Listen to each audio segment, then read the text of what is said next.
Congratulations on your first EP. Can I say this is your first EP?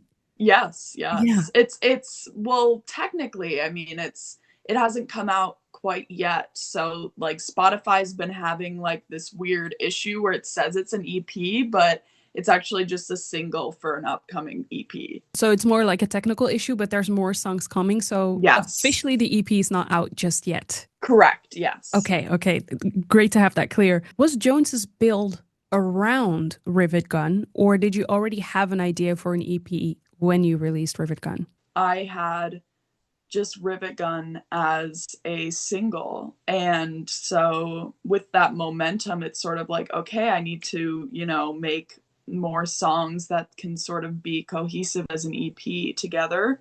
So it wasn't my initial plan yet to come out with a project, even though I have been wanting to create something that's cohesive Mhm. and something that I can physically hold in my hands too. Okay. And so it's always been a plan to release a big project ASAP, but I didn't know it would come this quickly, with everything surrounding Rivet Gun. And so, yeah, I think that it was just a good push to want to create something around the world of Rivet Gun. I think you've said in multiple interviews that that song came out of you like vomit. Like it just, Mm-hmm. you didn't really have to do much, right? Mm-hmm. For that Yeah. song to exist. Mm-hmm. Can you take me back to that moment of writing that song? Yeah.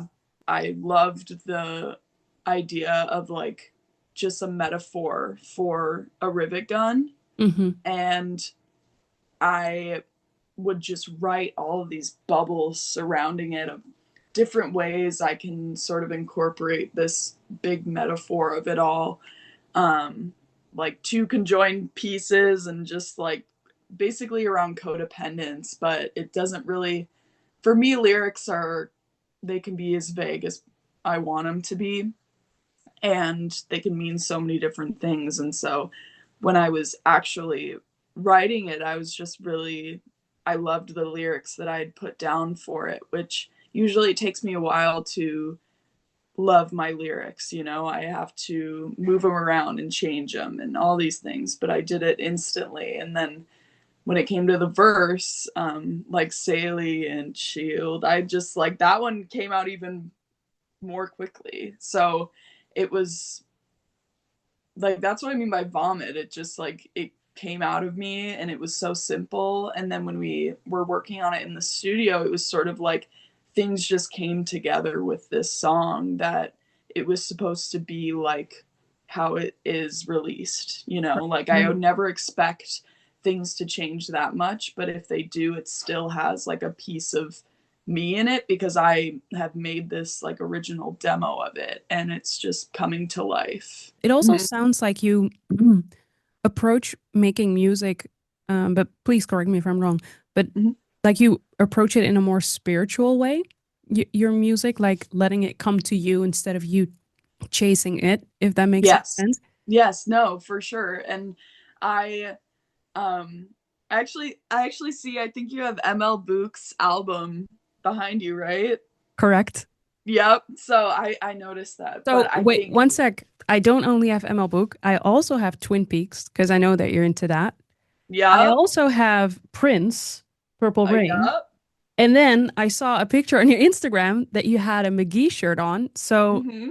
on the upper left side, we have the McGee cover.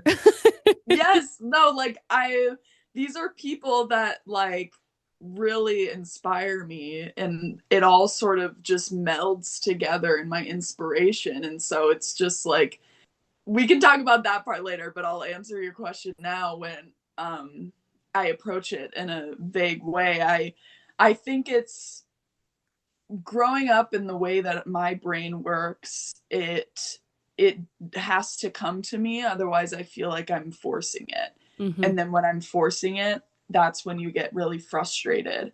But it doesn't mean you should necessarily stop working on whatever you're working on. You should always try and keep going, but I feel like I can see where a song can go just based on a simple lyric or melody. And if I can already tell that it's not where it's going to go, like I can already tell where it's going to go, but if I can't picture it, then I move on to something else that I'm inspired by, like I've always been a quick artist. When I was younger, I would paint things super quickly Hmm. and want to get them sort of finished and done. But my demos are just demos, they're never finished. And that's when I had met, obviously, Jack and my producer and my friends who, like Elijah, he does those crazy guitars on a lot of my songs. And um it when I met them, it was just sort of like, okay, I have this ability to create a skeleton of something, and these people are like have this unique ability to enhance it a lot Right. more. And so it has just made this process so much more fulfilling, because it's really just like asking for help and wanting to collaborate, and these people really want to help with my vision and want it to be like, and people asked us on tour, because I had our full band tour this recent West Coast with Teeth. They're like, so are you a band or is it? And I'm like, honestly, like, yes, like we all work together. Like, yes, my name is on it and it is me, but it's like these people are with me. Like, we're sort of a package when it comes to the Mother Soki project. Right. So As an artist who has had a song go viral on TikTok, how do you feel about the platform when it comes to music? I think for a while I was very like, no, like I don't need TikTok. Hmm. Like, I don't, and I would post on TikTok quite a bit. Like that was my everyday app. But it wasn't surrounded by music. It was more just my other art stuff. And then once it came down to me promoting my own music, it's sort of like, oh, but I don't know, it's not finished yet. It probably won't get released. This won't work. Nobody's going to like this, because it does take a lot of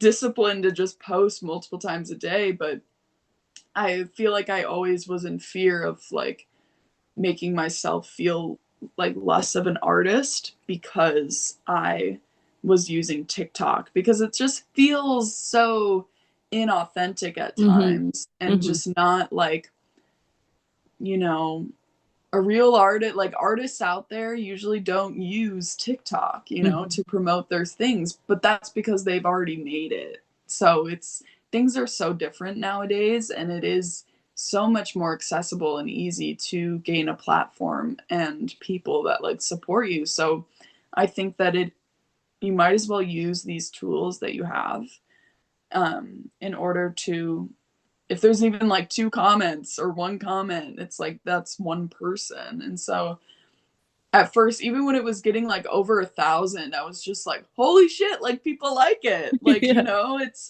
and then it kept going up and I was just like, what is going on?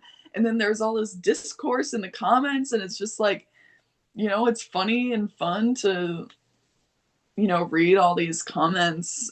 Some good, some middle ground, seeing my name on like Reddit, like McGee Reddit, and I'm like, oh Yeah. God, like, Here we go.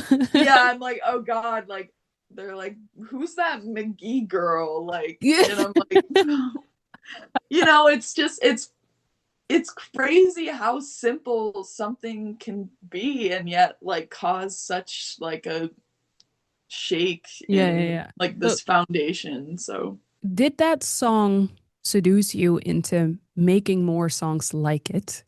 Because sometimes you see that's what happens, right? When you have a success with something, a lot of people want to like do it again or try to mhm. make that thing happen again. In my eyes, there was a lot of pressure.